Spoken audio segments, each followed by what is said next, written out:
Council's YouTube channel. In addition, other people may film, record, post on social media or blog from this meeting, and the use of any such images or sound recordings is not under the Council's control. May I remind councillors to please switch off your microphones when you're not speaking. My name is Rex Walker. I'm the chair of the committee. To my right, Andrew Cullen, Planning Manager, and Tom Pettit, Landscape Officer, and to my left, Rachel Clack, Borough Solicitor. So, moving on. Item 1 is apologies for absence. Yes, thank you, Mr. Chairman. We've had apologies from Councillor Eddie Veen, and we welcome Councillor Matthews, who is substituting for this meeting. Thank you. Are there any declarations of interest? So we move on to approval of the minutes of the previous meeting, which was held on the 10th of July. Are we happy that they're an accurate record of that meeting? Yes. Nice.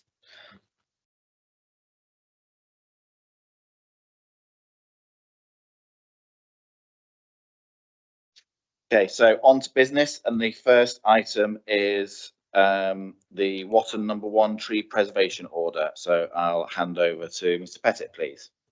Thank you. We're here to consider an objection to the Watton number 1 tree preservation order. It protects 2 lime trees located in a roadside verge on a small countryside lane, approximately 1.5 kilometres to the southwest of the village of Watton. You can see the location on with a red circle, and Watton is in the top right-hand corner. Whilst it's a small farm tract that serves around 4 properties, it does actually link to the right-of-way network. So beyond it, there are public footpaths. The TPO was made in May this year. Under the regulations, we need to confirm it within 6 months and consider all objections and representations that have been made. The tree preservation order came about when planning officers were considering a variation to a planning permission for a barn conversion. During this process, they became aware that in future the developer may wish to create a new vehicular access, and they were concerned that this might affect trees along the lane. We inspected the site. 4 trees were considered to be where the access could be.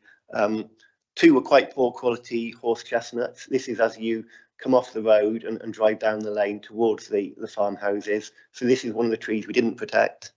As you go further on, the tree on the left is one of the lime trees we've protected.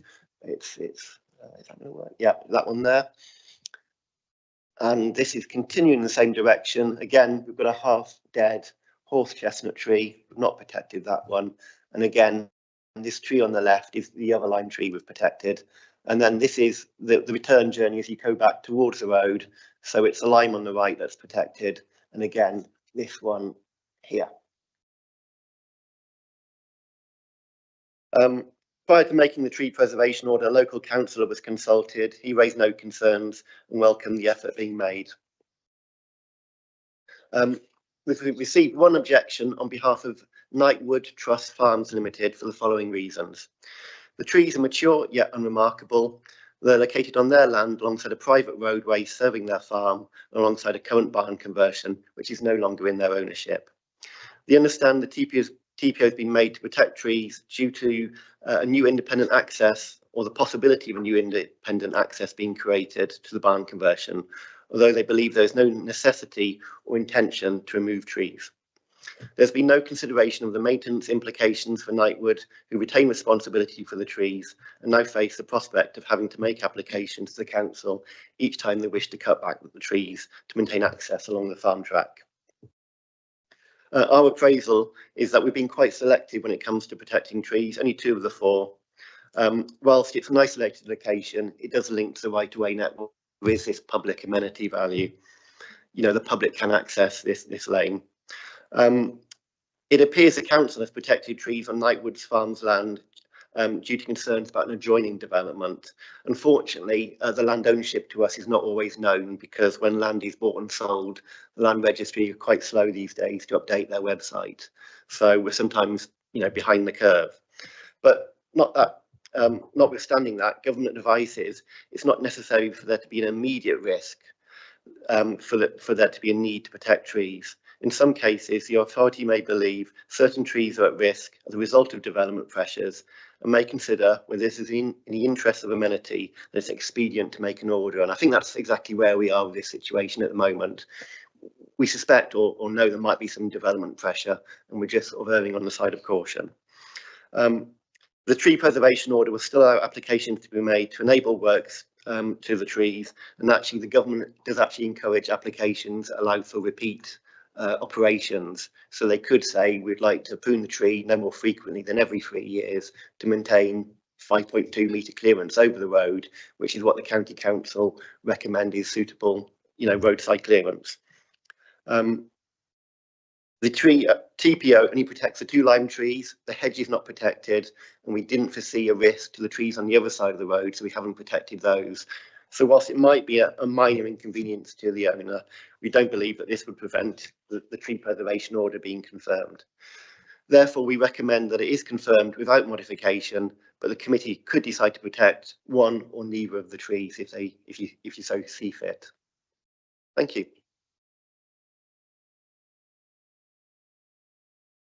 Thank you. And with no speakers registered or present to address us, I'll open the floor to debate. I can see Councillor Calvert indicating. Thank you. Thank you, Chair. Yeah, just on the appraisal, paragraph 10, it says that it's in an isolated location. The road serves a number of properties that will benefit from seeing the trees, and clearly the benefit to the public passing by is quite important, and we have that feature in a number of the applications for the TPOs. But it seems to me to be a very low number of people who are going to benefit from it. I think if you just look at the number of houses the lane serves, yes, you're correct, it is a low number. But because if you walk down the lane from Watton to where we've made that tree preservation order, if you can just see at the very end, it turns left towards a house. And at that point, there's a bridleway or footpath, cutting across the field that links to the old disused railway that takes the footpath into the Green Line in Bingham. So it is part of this wider network of footpaths. So I think the public do have a right of access along there. Walkers would benefit.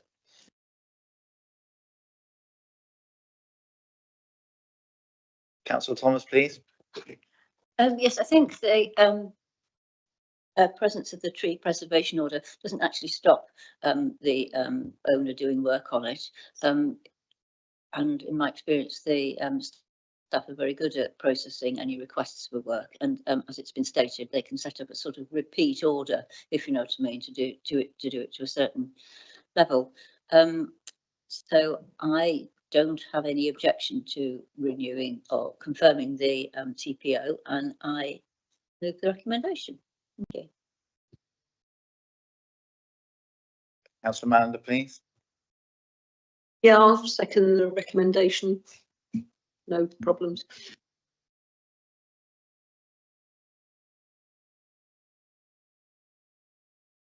Councillor Matthews. Thank you, Chair. Could I just ask a question? If the owner wants to do any work, cutting back of the trees, does that come at any cost to them to apply to the council to do any of that work? There's no cost to apply, and if we refuse it, there is a right of appeal. But again, there's no cost involved.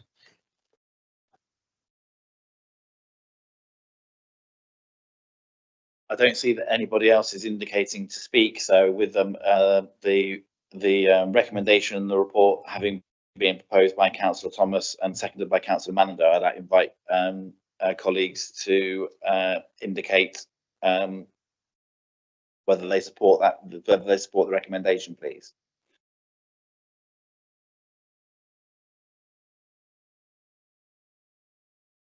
Thank you very much. So with that, I'm just looking for the technical name. The Watton No. 1 Tree Preservation Order of 2025 is confirmed.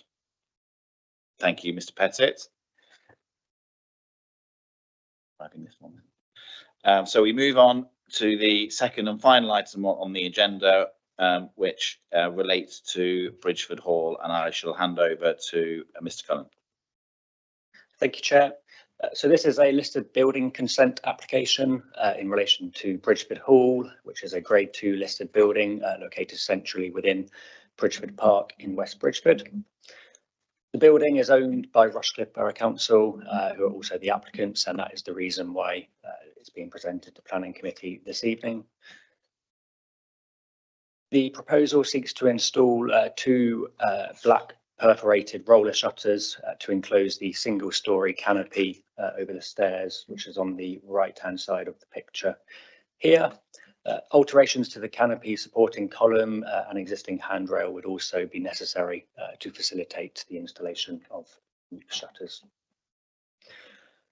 So the roller shutters would be installed to the northwest and southeast. So there'll be two, one on this side and then one on the other side there. Fitted into a roller shutter hood, and that's proposed to be fixed on the underside of the canopy on both elevations. Just to clarify, slight correction in the report at paragraph 4, which refers to northeast elevation. That should say southeast. So here's the elevation drawing of the roller shutters. They'll be painted in metal, black metal, and perforated to allow for ventilation and some visibility. Trackways would be installed on either sides, and the column which supports the canopy would also be metal clad in order to support with the trackways for the shutters.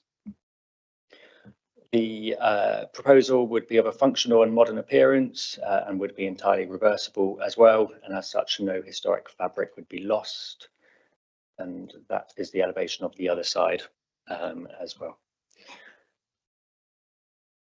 So the canopied area is currently suffering with antisocial behaviour, including low-level arson, and the proposal would secure that area and prevent access to it when the building is not in use. And that is in order to avoid potential catastrophic damage to the building during those times when the building is not open. So the roller shutters, when lowered, would have a harmful impact upon the listed building. However, the benefits of protecting the canopied area, preserving the building, would outweigh that harm, and therefore it's recommended to grant listed building consent subject to conditions. Members wanted to obviously remind you of the late representations that we've received as well from the ward member who supports the application for the similar grounds as that. Thank you, Chair.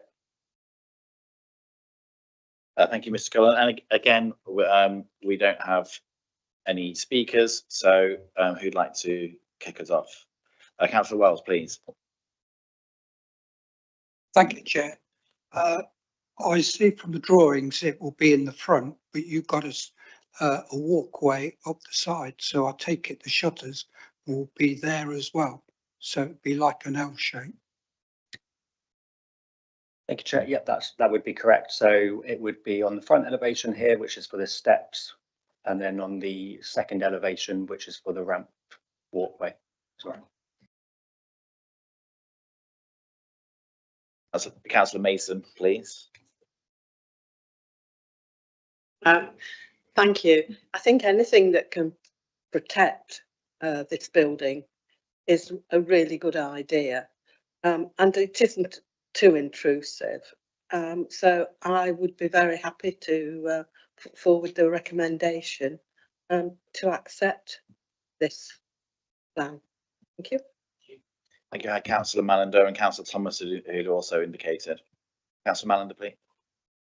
Thank you, Chair.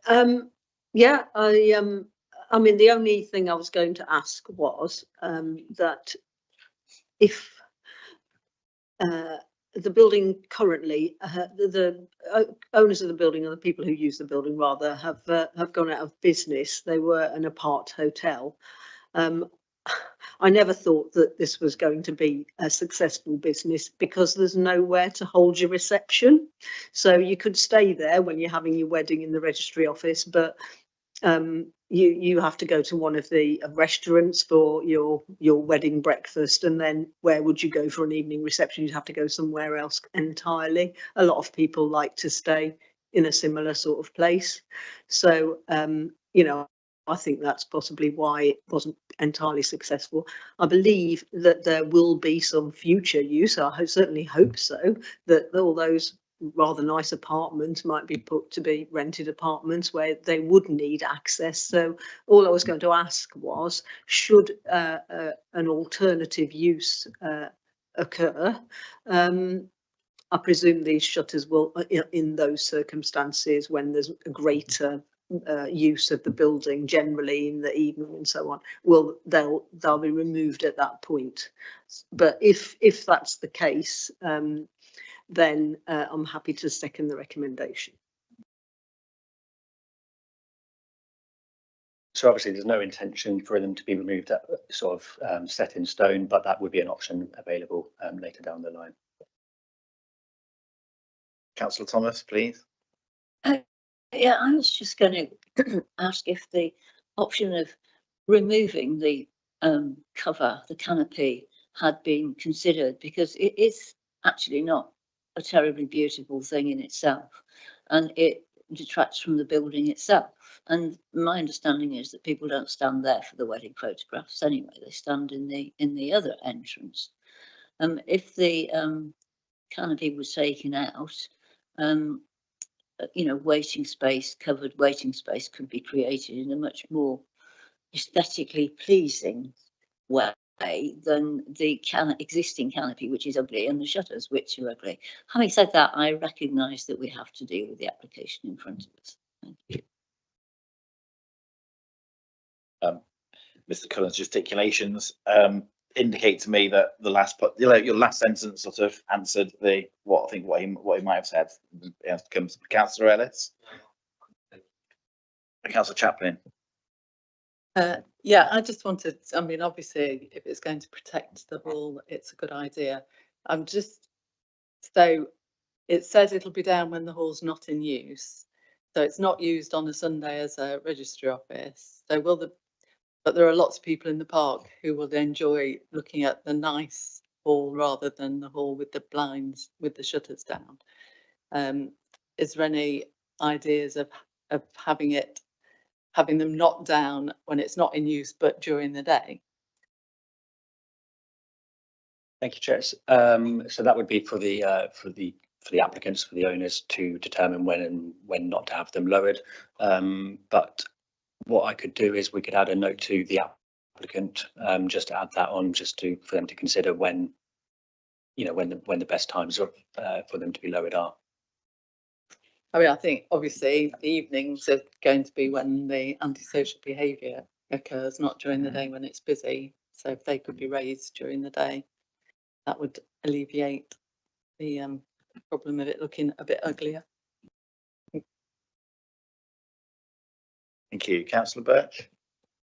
Thank you. Yeah, I'm fully in support of this. Obviously, it will alleviate the problem of antisocial behaviour. But just on that point, I do take it on trust that there has been low-level arson and antisocial behaviour. But from what I can see, no evidence of that has been offered. Has there been pictorial evidence, or are there police crime reports? What are we basing that on?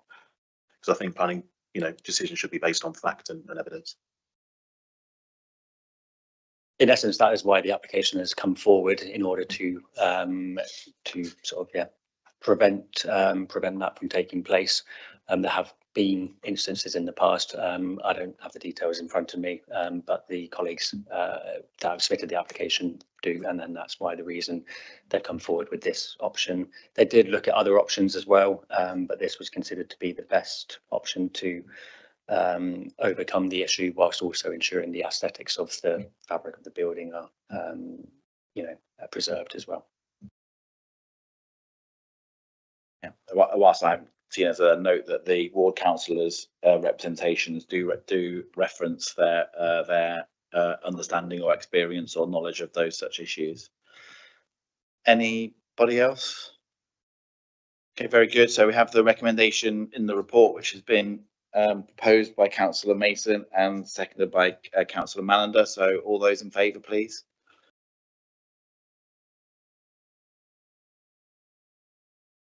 Okay. With that, the decision is for planning permission to be granted subject to the conditions as outlined in the report.